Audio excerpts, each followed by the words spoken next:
Dugaan korupsi BTS Kominfo rugikan negara, pakar hukum, Kejagung harus periksa Menteri Joni. Kementerian Komunikasi dan Informatika menargetkan penyelesaian pembangunan Base Transceiver Station (BTS) untuk sinyal 4G di seluruh Indonesia pada tahun 2022. Menkominfo Johnny G.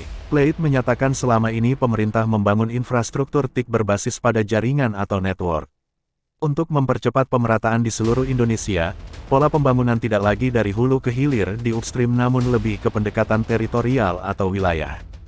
Namun demikian, di tengah proyek pembangunan ini, Kejaksaan Agung justru melakukan penggeledahan di kantor Kementerian Komunikasi dan Informatika Kominfo, menyusul penyidikan atas kasus dugaan korupsi Base Transceiver Station (BTS) pada hari Senin tanggal 7 November tahun 2022.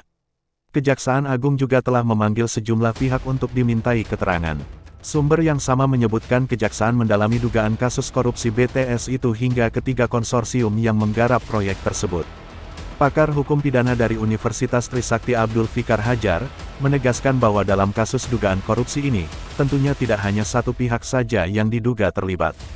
Apalagi, ini proyek Kominfo yang tentunya Menkominfo mengetahuinya, jadi sudah sepantasnya Johnny G. Plate diperiksa oleh Kejaksaan Agung untuk dimintai keterangan demi kepentingan penyidikan.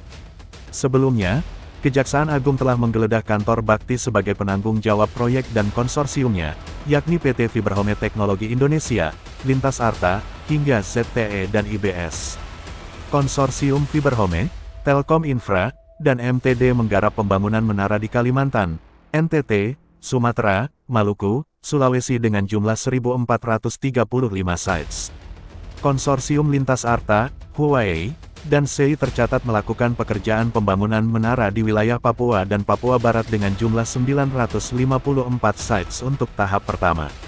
Adapun konsorsium ZTE dan IBS mengerjakan pembangunan BTS Kominfo di wilayah Papua dengan total 1.811 sites.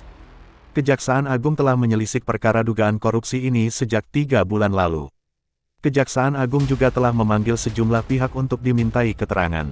Sumber yang sama menyebutkan Kejaksaan mendalami dugaan kasus korupsi BTS itu hingga ketiga konsorsium yang menggarap proyek tersebut. Adapun dugaan kerugian negara akibat tindak pidana korupsi pada proyek Jumbo Kominfo ini mencapai 1 triliun rupiah. Sementara total nilai proyek secara keseluruhan untuk tahap I dan II adalah 28,3 triliun rupiah itu.